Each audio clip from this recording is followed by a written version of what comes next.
और आप देख सकते हैं कैसे 1 2 3 स्टेप में, इसके बाद तो आ ही गया, ये तो एक मेंटल स्टेप है ना बेटा।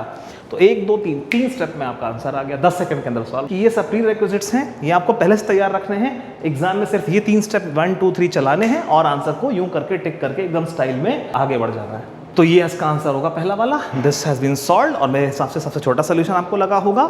हेलो बेटा, कैसे आप सब? बढ़िया एकदम। चलिए एक और अच्छे क्वेश्चन के साथ आज का सिलसिला शुरू करते हैं। तो बेटा क्वेश्चन की लैंग्वेज आप लोग पॉज करके पढ़ते रहिएगा जब आपका मन करे। मैं इसको समझा देता हूँ कि क्वेश्चन ने क्या दिया है, डेटा में क्या गिवन डेटा है और क्या मांग रहा है, क्या पूछ रहा है। Let's see. तो क्वेश्चन बेसिकली कह रहा है बेटा 2 इंक्लाइंड प्लेन्स है एकदम आइडेंटिकल, फर्क बस इतना है कि एक स्मूथ है एक रफ है। स्मूथ का म्यू 0 है और रफ का जो म्यू है वो म्यू के है। दोनों का जो एंगल ऑफ इंक्लिनेशन है वो theta is equal to 45 degree है, बस इतना। और यहाँ से एक ब्लॉक को स्लाइड, मैंने ब्लॉक नहीं दिखाया बट अगर एक ब्लॉक को हम स्लाइड करें तो स्मूथ वाले पे अगर ब्लॉक पूरा ट्रैवल करने में अगर टी टाइम लेता है तो रफ वाले में कितना टाइम लेता है? n टी टाइम लेता है। कितना लेता है बेटा? n टाइम्स ऑफ इसका टाइम लेता है। अगर यहाँ पे स्मूथ वाले में अगर ब्लॉक ने पूरे इसके इंक्लाइन सरफेस को है ना ट्रैवल करने में अगर टी टाइम लिया तो रफ वाला कितना लेता है बेटा? n टी लेता है। ठीक है, इतना डेटा गिवन है। अब कह रहा है म्यू के बताइए, म्यू के की वैल्यू पूछ रहा है, कोएफिशिएंट ऑफ काइनेटिक फ्रिक्शन की।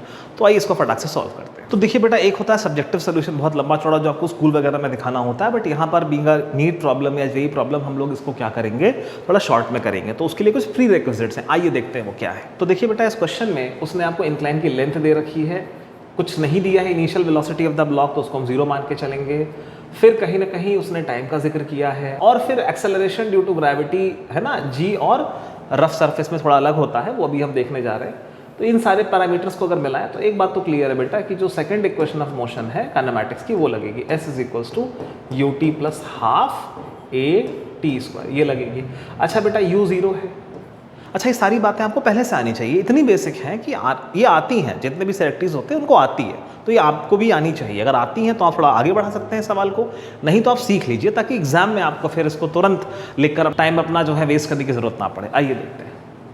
u 0 है, अगर मुझे यहाँ से t चाहिए बेटा तो t कितना होगा? 2 इधर क्रॉस मल्टीप्लाई में ऊपर चला जाएगा, 2s अपॉन एक्सेलरेशन, ये आपका t स्क्वायर आएगा। अगर मैं डायरेक्ट लिखूँ तो रूट आ जाएगा, तो t यहाँ से आ जाएगा 2s बाई a। इसको मोशन अंडर ग्रेविटी में आप कई बार 2h बाई g भी पढ़ते हैं, ठीक है, ये वही है। तो इस बात को ध्यान से समझिएगा इन दोनों ही केसेस में, ठीक है ना। अब इसको और शॉर्ट करते हैं। फॉर्मूला तो ये लगेगा फाइनली टाइम के लिए, क्योंकि इसका टाइम t है तो इसका nt है। अच्छा बेटा, इस टाइम के फॉर्मूले में भी जो चीज़ें लास्ट में कैंसिल आउट होनी ही हैं उनको हम पहले ही कैंसिल आउट कर देते हैं। कैसे कैंसिल आउट होगी देखिए। तो देखिए बेटा, दोनों आइडेंटिकल हैं तो इन दोनों की लेंथ तो बराबर ही होनी है। तो जो चीज़ बराबर है वो टाइम में डिफरेंस नहीं ला पाएगी। जैसे 2 बच्चों के पीसीबी में पी और सी में मार्क्स बराबर है तो बायो ही डिसाइड करेगी ना कि उनमें क्या उनका रैंक वगैरह आएगी। तो इसीलिए यहाँ पर क्योंकि 2 और s दोनों में ही 2 और s सेम है तो ये दोनों फर्क नहीं डाल पाएंगे। लास्ट में वैसे भी कैंसिल होना है, इन्हें अभी से कैंसिल करके चलो ताकि कैलकुलेशन बहुत वॉल्यूमिनस ना हो। तो यहाँ से हम देख सकते हैं कि टाइम जो है वो इनवर्सली प्रोपोर्शनल आ रहा है रूट ऑफ एक्सेलरेशन के। रूट ऑफ एक्सेलरेशन क्या आ रहा है?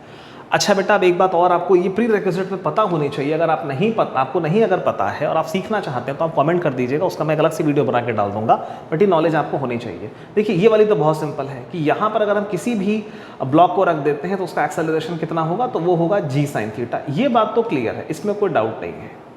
स्मूथ का आप सब जानते हैं a बराबर g साइन थीटा होता है, लेकिन जहाँ पर फ्रिक्शन हो, जो एक रफ इंक्लाइन प्लेन हो, वहाँ पर a की वैल्यू क्या होती है तो मैं यहाँ लिख के दिखा रहा हूँ आपको। तो रफ इंक्लाइन प्लेन में बेटा a की वैल्यू होती है g sine theta minus mu k cos theta. g sine theta minus mu k cos theta, ये वैल्यू होती है बेटा। g ब्रैकेट में sine theta minus mu k cos theta. तो ये रफ इंक्लाइन प्लेन पर एक्सेलरेशन की वैल्यू है और ये आपकी स्मूथ वाले पर है, ठीक है। अच्छा, अब देखिए बेटा, t inversely proportional to acceleration है। एक्सेलरेशन दोनों के मैंने आपको बता दी है, स्मूथ पर g साइन थीटा और रफ पे वो लिखा हुआ है। अच्छा बेटा, अब इन एक्सेलरेशंस में भी ये g दोनों में सेम है, तो बेटा जो दोनों में सेम है वो तो टाइमिंग में डिफरेंस ला ही नहीं पाएगा, वो दोनों बात सेम है। तो g को हम काट देंगे, g यहाँ पर इरेलेवेंट हो गया, एंड में उसे कटना ही है, पहले ही काट दो, टाइम बचाओ। इनफैक्ट क्योंकि थीटा सेम है, अब ये सिर्फ इस प्रॉब्लम में लग रहा है, सब में नहीं लग पाएगा बेटा, क्योंकि थीटा सेम है तो साइन 45 1/√2, कॉस 45 भी 1/√2, तो साइन और कॉस भी यहाँ सेम है। तो अल्टीमेटली ये साइन और कॉस भी फर्क नहीं डाल पाएंगे, तो ये भी कट जाएंगे। यहाँ पर है ना, ये कॉमन होकर कटेगा तो यहाँ 1 लिख देता हूँ मैं। तो यहाँ से sine theta cos theta same ही है, तो उसको आप साइन लिख दीजिए, ये बाहर आएगा साइन थीटा, तो यहाँ जी साइन थीटा ये बाहर आ जाएगा, यहाँ जी साइन थीटा, तो जी साइन थीटा कट जाएंगे। तो यहाँ पर सिर्फ अब ये 1 माइनस म्यू के बचेगा बेटा, है ना, सिर्फ यही अंतर ला पाएगा। कैसे लाएगा, कैसे सोल्यूशन होगा, इतना कुछ मैंने खट दिया पहले ही, है ना, ये सब बहुत जल्दी से दिमाग में होगा आपके, ऐसा नहीं है, प्रैक्टिस करने के बाद बहुत टाइम नहीं लगेगा, ठीक है। आइए देखते हैं कैसे सॉल्व होगा। तो बेटा गिवन डेटा यहाँ पर क्या है कि जो टाइम, जो बॉक्स जो है स्लाइड होने में जितना टाइम लेगा रफ पर, ठीक है, ज़्यादा ही लेगा, तो वो n टाइम्स किसके होगा, स्मूथ पर। स्मूथ में लेट से 2 सेकंड लिए, इंटू 3 कर दिया, 6 मिल गया, ऐसा कुछ है। जाहिर सी बात है बेटा, ज़्यादा टाइम रफ में ही लगेगा।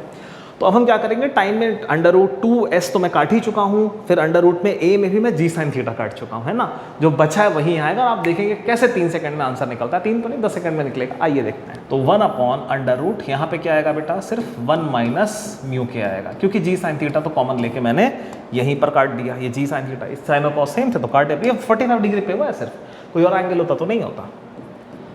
n इंटू यहाँ पर आप क्या लिखेंगे, सिर्फ 1 लिखेंगे और कुछ लिख ही नहीं सकते। देखिए कितनी कैलकुलेशन बच रही है। अब ये रूट तो 1/√1 ही है, उसका कोई मतलब है नहीं, ठीक है, तो इसको आप सिर्फ 1 ही लिखेंगे। अब रूट हटाने के लिए स्क्वायरिंग ऑन बोथ साइड्स करिए, तो ये क्या हो जाएगा, 1/1 माइनस म्यू के इज इक्वल्स टू n²। अब आप इसको क्रॉस मल्टीप्लाई कर लीजिए, क्योंकि आपको म्यू के चाहिए, तो 1/n² is equals to 1 minus mu के। अब म्यू के इधर, 1/n² इधर, तो ये हो जाएगा आपका म्यू के is equals to 1 minus 1/n²। ये है आपका फाइनल आंसर। और आप देख सकते हैं कैसे 1 2 3 स्टेप में है, इसके बाद तो आ ही गया, ये तो मेंटल स्टेप है ना बेटा।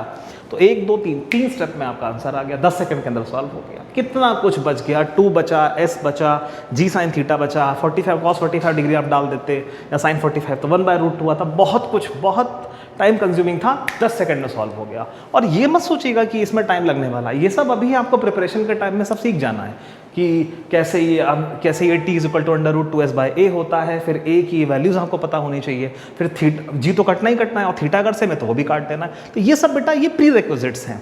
एग्जाम में सिर्फ बेटा ये 3 स्टेप चलेंगे, जो कि सिर्फ 10 सेकंड में आपका हो जाना चाहिए, नहीं तो आप पीछे रह जाएंगे। मैं कोई डरा नहीं रहा, बट यही रियलिटी है कि ये सब प्री रिक्विजिट्स हैं, ये आपको पहले से तैयार रखने हैं। एग्जाम में सिर्फ ये 3 स्टेप 1 2 3 चलाने हैं, और आंसर को यूं करके टिक करके एकदम स्टाइल में आगे बढ़ जाना है,